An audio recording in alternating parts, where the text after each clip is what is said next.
اللہ کے محبوب علیہ السلام کے ایک صحابی گھوڑا فروخت کر رہے ہیں، تو ایک صحابی اور آئے تو انہوں نے کہا کہ یہ گھوڑا بیچتے ہو؟ کہا ہاں بیچتا ہوں۔ کتنے کا؟ کہا 500 درہم کا۔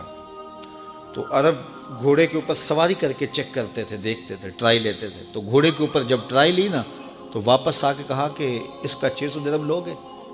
اس نے کہا میں تو 500 میں بیچنے آیا ہوں، تو تم 600 دیتے ہو تو بسم اللہ۔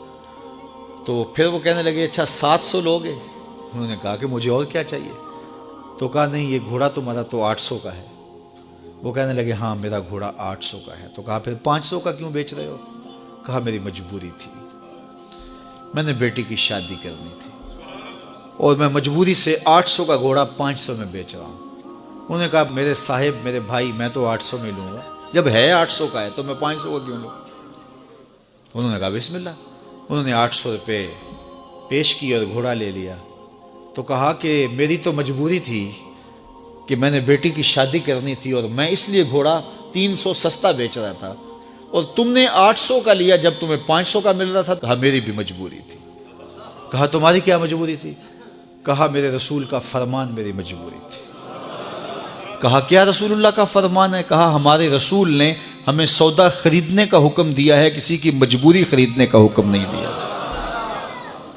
آج تو کہتے ہیں جناب یہ 5 کروڑ کی پراپرٹی ہے، وہ تو مجبور ہے بیچارہ اس لیے 3 کروڑ کی بیچ رہا ہے۔ ہم کہتے ہیں بس ہاتھوں ہاتھ اٹھا لیں۔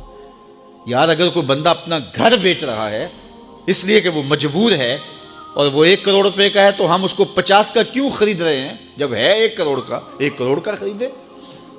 اور جو ساری زندگی لوگوں کی مجبوریاں خریدتے ہیں، فلاں پراپرٹی فلاں کی مجبوری سے خریدی، فلاں پراپرٹی فلاں کی مجبوری سے خریدی۔ کچھ لوگ اس طاق میں رہتے ہیں کوئی مجبور ہو تو اس سے خریدیں۔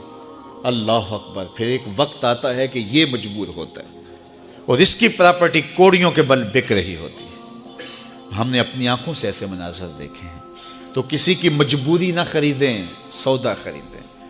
طاق میں نہ رہیں کہ کوئی مجبور ہو تو سستا بیچے۔ جو اس کی قیمت ہے اس کی قیمت سے لیں، پھر دیکھنا کہ عرش کا رب اس کے اندر برکت کتنے ڈالتا۔